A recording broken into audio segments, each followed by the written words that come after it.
Bonjour Los Santos, vous êtes sur Weasel News, je suis David Winter et je vais vous présenter l'actualité de cette semaine dans le Weasel Weekly.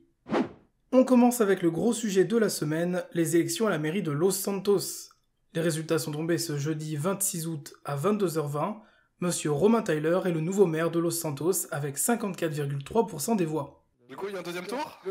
Du coup, non, il n'y aura pas de deuxième tour parce que c'est Monsieur Romain Tyler qui est élu avec 54,3%.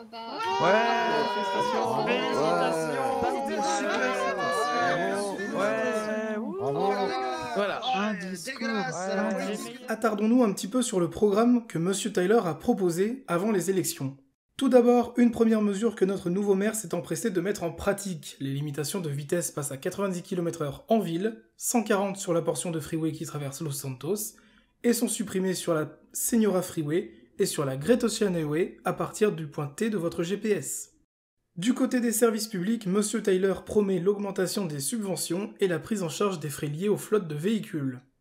Pour le LSPD, il y aurait la création d'une unité spéciale d'intervention, la mise en place de différentes formations et valorisation des actes héroïques. Pour le LSMS, la fourniture de gilets pare-balles, la mise en place d'un plan d'urgence et la valorisation de l'esprit d'initiative. Pour les travailleurs, le maire promet la création d'un cabinet d'avocats, d'un cabinet d'assurance, l'augmentation de la capacité des entreprises et un plan d'encouragement à l'emploi dans le privé et les services publics. Les taxes et les salaires sont également des sujets qui seront traités. Augmentation des salaires des services publics de $300, augmentation du chômage de $50 et augmentation de la prime d'activité de $100. Concernant les taxes, une réforme a déjà été mise en place. Vous devez désormais payer votre taxe sur les véhicules en fin de semaine, les vendredis entre 20h et 22h ou les samedis dimanches, en envoyant un message sur le répondeur du gouvernement.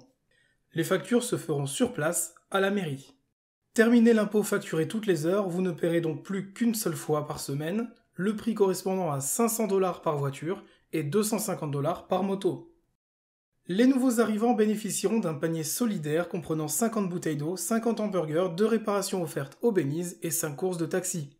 Pour finir, Monsieur Tyler pense aussi aux entreprises. Création de l'allocation d'aide aux industries en difficulté, attribution et création de contrats pour le groupe 6, proposition de nouveaux locaux et amélioration de la flotte pour les taxis, aide à la création de services pour le Weasel News, revue des prix du catalogue de véhicules et interdiction des améliorations niveau 4 et 5 sauf pour le moteur du côté du Beniz. Vous l'aurez compris, notre nouveau maire a un programme très complet qui touche tout le monde. Est-ce que toutes ces promesses seront tenues? Verdict à la fin du mandat dans un mois. De la sécurité au chantier. Nous avons eu l'occasion de nous rendre compte que les règles de sécurité du chantier sont très importantes. Ne prenez pas de risques inconsidérés, utilisez le matériel à votre disposition et ne sautez pas du haut de la première plateforme, utilisez plutôt la rampe prévue à cet effet. Grove Record met le feu! Ce mardi 24 août à 22h avait lieu le premier concert de Grove Record. Une soirée couronnée de succès, mais mieux que des mots, une vidéo. Bien sûr, ici c'est Grove Street, ici c'est Grove Street et c'est Grove Street, ici c'est Grove Street, ici c'est Grove Street. Purchase your tracks today. 16-17 un wake up sur un parking. Sur le chemin de la supérette, je vois encore un carjacking. J'en 12 pizzas, 6 Fanta grâce à Abu, on peut se sustenter. Direction Bangkok comme tous les jours pour se changer. 25, 23. Grove Street, Grove Street, Grove Street. Delete feet, tout trajet à jour, évidemment. Fuck 12, fuck 12, fuck 12, fuck 12. C-A-B-O, take Grove Street for life, dog, no care. Carrément, fuck 12. On termine ce weekly avec l'annonce de quelques changements au sein de notre rédaction.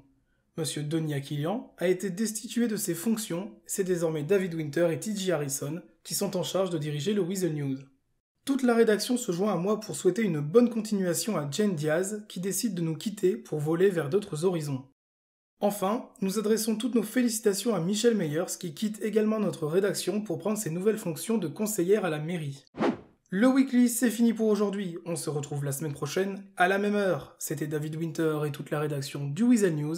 Restez informés, restez connectés.